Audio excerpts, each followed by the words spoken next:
Media is so obsessed with tabloidization of African personalities and forgets to foreground those who work hard, don't do drugs, and have stable families and strive for more and more education. If you fit these descriptions, you can't be an interesting subject to write about. African media responds to global branding, and even Africa's cultural icons and epochal events are lightweights in the game. The gossips among French or English celebrities have been overwhelming airwaves when I'm unable to name the best Nigerian actor or actress for 2008, whereas Nigeria is just next door to Cameroon. We're conned into believing that if it's American, it's okay. It's good, you don't question why it is good. But if it is coming from the Congo or from Cameroon, then it's like, hey, this is strange. Why is it so easy to understand something that is coming from the United States without questioning it, and not understand something that Manu Dibango has produced? How many times do we stand up to quote Shakespeare than to quote our own fathers in our own languages? How many of us would stand up and say, as Shakespeare put it, yeah, music is a food of love, play on. Now listen to the DJs who quote Shakespeare, and they don't know the profoundness of statements that were said by great thinkers of Africa.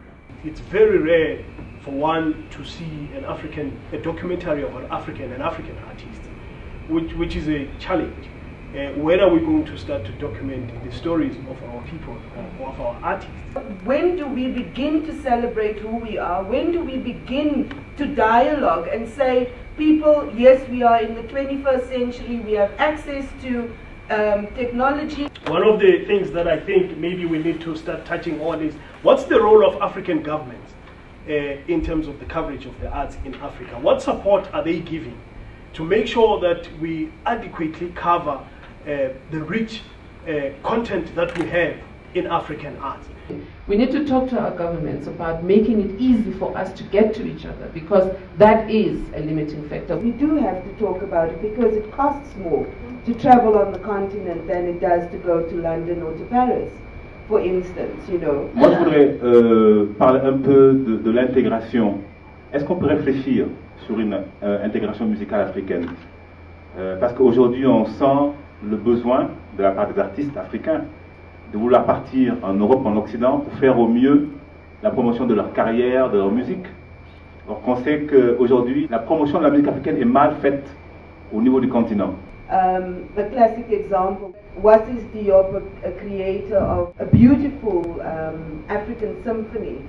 We don't know about it because the journalists, you know, didn't write about it or publish it.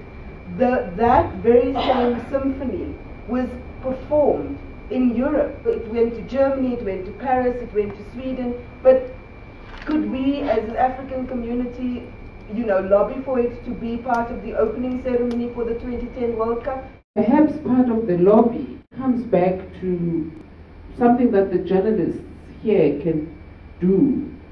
I'm not just talking of print media journalists, I'm talking also about journalists or presenters on radio and television. You see, because music you can't just read about, you need to hear it, you need to experience it. This music needs to be heard on the radio. I think my sense is that somebody said, as you do, so you become. I suppose as you listen, so you get used to, right? The more we hear this music, the more people feel less threatened about it. The more people become less defensive. And that's part of the lobby I think we need to engage with. I would just say that there's hope for African arts and reportage. But what we do need is training. Arts reporters in Africa need training. And this is surely one of the tools that can help change the status quo. Thank you.